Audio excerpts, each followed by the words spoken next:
जय हिंद। आज के वीडियो में यहाँ पर आप लोगों को बताने वाले हैं कि निबंध लिखने की ट्रिक। चाहे आपको यहाँ पर निबंध लिखना आता हो या फिर नहीं आता हो, चाहे आपने याद किया हो निबंध या फिर नहीं याद किया हो, मैं आप लोगों को जो ट्रिक बताऊंगा ये 100% वर्क करेगी। और जो एग्जामिनर होगा वो एक भी नंबर आपके नहीं काटेगा, फुल के फुल मार्क देगा। चाहे आपको यहाँ पर देखिए बिना पढ़े हुए और बिना याद किए बताने वाले हैं कि कैसे आपको निबंध लिखना है और निबंध लिखने की ट्रिक क्या होती है।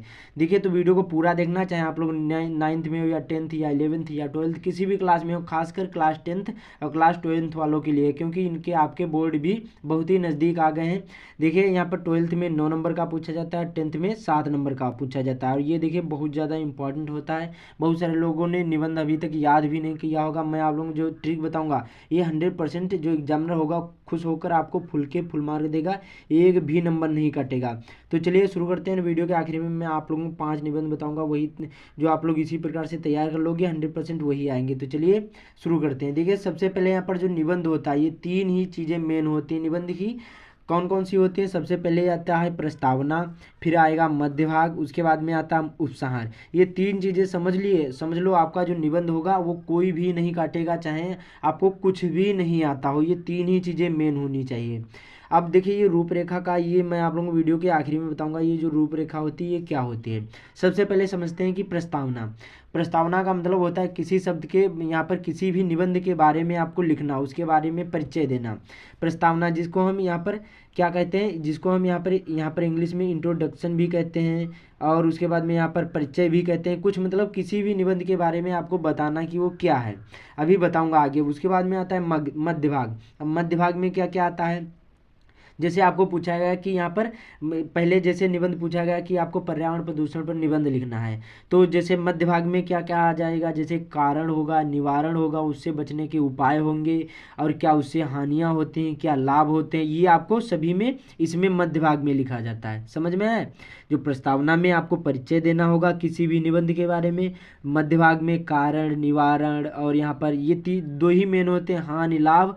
और यहाँ पर कारण, निवारण, हानि, लाभ, और यहाँ पर बचाव, यही बस इतने ही इंपॉर्टेंट होते हैं। चाहे विज्ञान वरदान हो, ये विज्ञान वरदान अभिशाप हो, जनसंख्या वृद्धि हो, कोई भी होता, सभी में यही मेन चीज़ें होती हैं। तो मध्य भाग में ये लिखा जाता है। उसके बाद में आता है उपसार। अब देखिए उपसार जो होता है ये यहाँ पर निबंध का आखिरी होता है। पहला होगा प्रस्तावना और आखिरी होगा यहाँ पर उपसार। उपसार का मतलब होता है निष्कर्ष। अब आपके इसके बारे में आप क्या सोचते हैं और इसका निष्कर्ष क्या निकल रहा है, इसका इससे क्या हम बच सकते हैं या फिर नहीं बच सकते हैं, ये अपने मत देने होते हैं। आप इसके बारे में क्या सोचते हैं ये आपको इसमें बताना होता है। तो 3 ही मेन चीज़ें होती हैं। अब इसको बड़े में कैसे लिखना ये भी बताऊंगा, तो वीडियो को पूरा देखना। ये तो अब समझ लिए प्रस्तावना क्या होगी, इंट्रोडक्शन, परिचय, किसी के बारे में परिचय देना।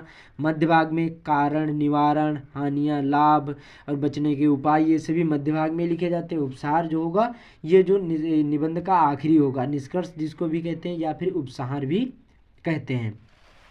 अब जैसे यहाँ पर देखिए एक निबंध पूछा गया, आपको जो निबंध होगा ये किस पर है, पर्यावरण प्रदूषण पर आ गया सपोज करिए। अब इसको कैसे लिखना है, सबसे पहले हम क्या हेडिंग डालेंगे, प्रस्तावना। क्या डालेंगे? प्रस्तावना। तो इसको देखिए लिखने के कई तरीके होते हैं, अपने अपने अलग अलग होते हैं। जैसे यहाँ पर देखिए प्रस्तावना में आपको कैसे लिखना, विज्ञान के इस युग में मानव को जहाँ कुछ वरदान मिले हैं तहाँ कुछ भी अभिशाप भी मिले हैं, और पर्यावरण प्रदूषण एक ऐसा अभिशाप है जो विज्ञान के ही कोख से जन्मा है और इसे सहने के लिए अधिकांश जनता मजबूर है। तो कुछ प्रकार से अपने अपने तरीके से इसको लिखा जा सकता है, अपने अपने तरीके से इसमें लिख सकते हैं, क्योंकि ये प्रदूषण पर है। उसके बाद में आएगा कारण। अब जो पर्यावरण प्रदूषण ये इससे कारण क्या क्या होते हैं, ये किस कारण उपजा है जो पर्यावरण प्रदूषण है। तो देखिए कारण क्या हो सकते हैं, तो देखिए इसमें जो कारण हमारे होते हैं कि यहाँ पर जो पेड़ पौधे होते हैं अत्यधिक कटाई होना, और सड़क प्रदूषण, वायु प्रदूषण, ध्वनि प्रदूषण। तो देखिए इसको बहुत सारे अच्छी तरीके से भी लिख सकते हो, इसको विस्तार से भी लिख सकते हो। जैसे यहाँ पर जैसे पूछा गया, सबसे पहले यहाँ पर देखिए पर्यावरण प्रदूषण के कारण हेडिंग डाली, उसके बाद में वायु प्रदूषण।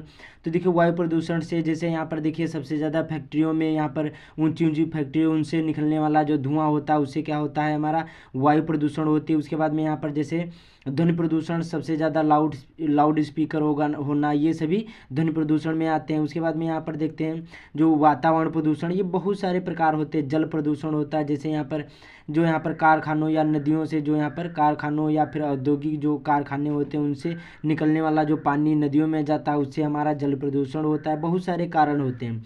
तो इसको अच्छी तरीके से बहुत सारे शब्दों में लिख सकते हो कारण में। उसके बाद में यहाँ पर देखते आता है हानियाँ। अब देखिए पर्यावरण प्रदूषण से हानियाँ कौन कौन सी होती हैं, इनमें बहुत सारी हानियाँ भी होती हैं।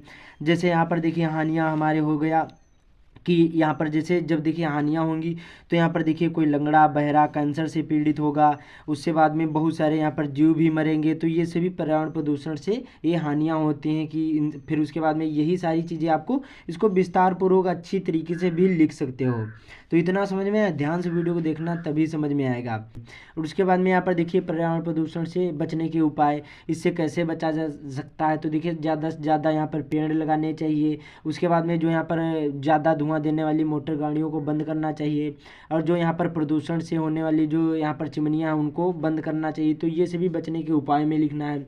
उसके बाद में आता है उपसार। अब उपसार जो होता है ये आपका निष्कर्ष क्या है, इसके बारे में आप क्या सोचते हैं, ये लिखना होता है। तो मेन इतने ही होते हैं। अब कोई भी निबंध होगा ऐसे ही आपको लिख लेना है। अब इसको बड़े में कैसे लिखना है ये भी मैं आप लोगों को बता दूं, और अब ये भी समझा दूं कि ये पर्यावरण प्रदूषण पर जैसे या कोई भी निबंध आ गया तो उसके सबसे पहले देखिए आपको प्रश्नोत्तर संख्या नंबर डाल देना है, फिर जो भी हो ऐसे ही लिख देना है। उसके बाद में आता है यहाँ पर रूपरेखा। अब रूपरेखा जो होता है ये प्रस्तावना के ऊपर लिखा जाता है। रूपरेखा में आपको क्या लिखना होता है, देखिए सबसे पहले आपको निबंध लिख लेना है, 2-3 लाइन पहले ऊपर छोड़ देना है, 3 या 4 लाइन या 3 या 4 लाइन छोड़ देना है। उसके बाद में ऐसे पहले प्रस्तावना हेडिंग डालना है। उसके बाद में जब इतना कर दोगे उसके बाद में रूपरेखा डालने के बाद प्रस्तावना। देखिए रूपरेखा मतलब होता है इसमें आपको जो हेडिंग जिनके बारे में आप लोग बता रहे होंगे यहाँ पर, ये आपको प्रस्तावना रूपरेखा में डालना होता है। जैसे प्रस्तावना पर्यावरण प्रदूषण का अर्थ, फिर प्रदूषण के प्रकार, फिर प्रदूषण की समस्या तथा हानियाँ, फिर समस्या का समाधान क्या है, और यहाँ पर उपसार। तो ये लिखना होता है इसमें रूपरेखा में। फिर उसके बाद में हेडिंग वाइज जैसे ही लिखते चले जाना है। जैसे प्रस्तावना इस प्रकार से पर्यावरण प्रदूषण का अर्थ, फिर प्रकार या हानियाँ, कारण, ये सभी इसी प्रकार से लिख दोगे तो आपको फुल मार्क मिलेंगे। तो ऐसे ही आपको यहाँ पर कोई भी निबंध हो ऐसे ही लिखना है। मेन चीज़ होती हैं 3 ही चीज़ें होती हैं, क्या होती हैं, प्रस्तावना, मध्यभाग और उपसार। तो 3 चीज़ें समझ लिए, समझ लो आपका निबंध अच्छा माना जाएगा। अब जैसे आपने अभी तक कुछ भी नहीं तैयार किया है तो आपको ये निबंध तैयार कर लो। सबसे पहले पर्यावरण प्रदूषण पर हो गया, एक विज्ञान वरदान या अभिशाप पर हो गया। उसके बाद में स्वदेश प्रेम पर तैयार कर लो, सबसे ज़्यादा पूछा जाता है। उसके बाद में यहाँ पर देखिए जनसंख्या वृद्धि पर सबसे ज़्यादा पूछा जाता है, ये इस पर आप लोग तैयार कर लो। फिर उसके बाद में यहाँ पर देखिए जनसंख्या वृद्धि हो गई। उसके बाद में यहाँ पर भ्रष्टाचार सबसे ज़्यादा पूछा जाता है, तो इस पर आप लोग तैयार कर लो। ठीक है, तो इतने सारे पर तैयार कर लोगे, यही सबसे ज़्यादा आपके बोर्ड एग्जाम में पूछे जाते हैं। तो यही ट्रिक लगाना है। जैसे नहीं आता है तो पहले प्रस्तावना, फिर मध्य भाग में कारण निवारण डालना है, उसके बाद में उपसार आखिरी होता है। कोई भी निबंध हो ऐसे ही डालकर लिखोगे, फुल मार्क मिलेंगे। ऊपर आपको रूपरेखा में जो हेडिंग लिखोगे यही हेडिंग ऊपर लिखी जाती है। तो उम्मीद करता हूँ आप लोगों को समझ में आ गया होगा। तो इस वीडियो को ज़्यादा से ज़्यादा शेयर कर देना। बाकी चैनल पर पहली बार आए चैनल को सब्सक्राइब भी कर लेना। तो मिलते हैं अगले